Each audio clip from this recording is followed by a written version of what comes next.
KN ರಾಜಣ್ಣವರು ನನಗೂ ಕೂಡ ಬಹಳಷ್ಟು ಚಿರಪರಿಚಿತರು. ಅತ್ಯಂತ ಹಿರಿಯ ದಲಿತ ನಾಯಕರಲ್ಲಿ ಒಬ್ಬರು. ರಾಜ್ಯದಲ್ಲಿ ಕಾಂಗ್ರೆಸ್ ಇರಲಿ ಯಾವುದೇ ಪಕ್ಷದಲ್ಲಿ ಒಂದು ಸಹಕಾರ ಕ್ಷೇತ್ರದಲ್ಲಿ ವಿಶೇಷವಾಗಿರ್ತಕ್ಕಂಥ ಅನುಭವ ಇತ್ತು. ಮತ್ತು ಕಾಂಗ್ರೆಸ್ನ ಕಟ್ಟಾಳು, ನಾನು ಕೂಡ ಹಿಂದೆ ನೋಡಿದ್ದೇನೆ. ಕಾಂಗ್ರೆಸ್ ಪಕ್ಷಕ್ಕೆ ಕಟ್ಟಾಳು, ಕಾಂಗ್ರೆಸ್ಗಿನ್ನ ಹೆಚ್ಚಾಗಿ ಮಾನ್ಯ ಸಿದ್ದರಾಮಯ್ಯನವರ ಕಟ್ಟಾಳು ಅಂತ ನಾನು ಹೇಳ್ಬೋದು. ಅಂತ ಒಬ್ಬ ವ್ಯಕ್ತಿಯನ್ನ ಇವತ್ತು ಕಾಂಗ್ರೆಸ್ ಪಕ್ಷ ಮಾತನಾಡಿದ್ರೆ ಏನ್ ಹೇಳೋದು, ನಾವು ದಲಿತರ ಪರ,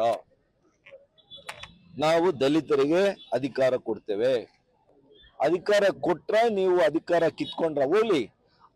ಅಷ್ಟು ಹಿರಿಯ ಸಚಿವರನ್ನ ಒಂದು ಕರ್ಟಸಿಯಾಗಿ ಅವರ ರಾಜೀನಾಮೆಯನ್ನ ಕೇಳಿ ಪಡ್ಕೋಬೋದಿತ್ತು.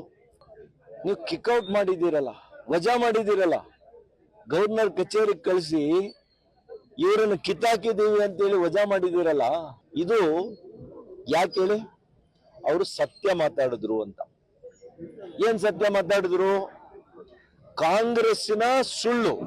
ಮಾನ್ಯ ರಾಹುಲ್ ಗಾಂಧಿ ಅವರು, ಮಾನ್ಯ ಸಿದ್ದರಾಮಯ್ಯನವರು, ಮಾನ್ಯ DK ಶಿವಕುಮಾರ್ ಅವರು ಅವ್ರು ಹೇಳಿದ್ರಲ್ಲ ಸುಳ್ಳು, ಚುನಾವಣಾ ಆಯೋಗದಿಂದ ಮೋಸ ಆಗ್ಬಿಟ್ಟಿದೆ, ಮತ ಕಸಿತಾ ಇದ್ದಾರೆ ಅಂತ ಹೇಳಿದಿರಲ್ಲ. ಅದಕ್ಕೆ ರಾಜಣ್ಣವರು ಪ್ರತ್ಯುತ್ತರ ಕೊಟ್ರು, ಇಲ್ಲ ರೀ ನಮ್ದೇ ಸರ್ಕಾರ ಇತ್ತಲ್ಲಪ್ಪ, ಪಾರ್ಲಿಮೆಂಟ್ ಚುನಾವಣೆ ಆದಾಗ ನಮ್ದೇ ಸರ್ಕಾರ ಇತ್ತು, ವೋಟರ್ ಲಿಸ್ಟ್ ನಮಗೆ ಸೇರ್ತಾ ಇತ್ತು, ನಾವು ನೋಡ್ಕೋಬೇಕಾಗಿತ್ತಲ್ಲ ಅಂತ ಹೇಳಿದ್ರು. ಏನ್ ತಪ್ಪಿದೆ ಇದರಲ್ಲಿ? ಅಂದ್ರೆ ಇವತ್ತಿಗೂ ಕೂಡ ಕಾಂಗ್ರೆಸ್ ಪಕ್ಷದಲ್ಲಿ ಇವತ್ತು ಮುಖಂಡರುಗಳನ್ನ, ಎಷ್ಟೇ ಹಿರಿಯ ನಾಯಕರುಗಳಾಗ್ಲಿ, ಅವರನ್ನ ಅವರು ನಾಯಕರಾಗಿ ನೋಡ್ತಾ ಇಲ್ಲ. ಇವತ್ತು ಇದಕ್ಕಿನ್ನ ಅನ್ಯಾಯ ಒಬ್ಬ ದಲಿತ ನಾಯಕನಿಗೆ ಆಗ್ಬೇಕಾ? ಈ ತರ ಒಂದು ಪ್ರಕರಣ ಹೇಳಿ ನೀವು ನಮ್ಮ ಪಕ್ಷದಲ್ಲಿ ಆಗಿರುವಂತದ್ದು.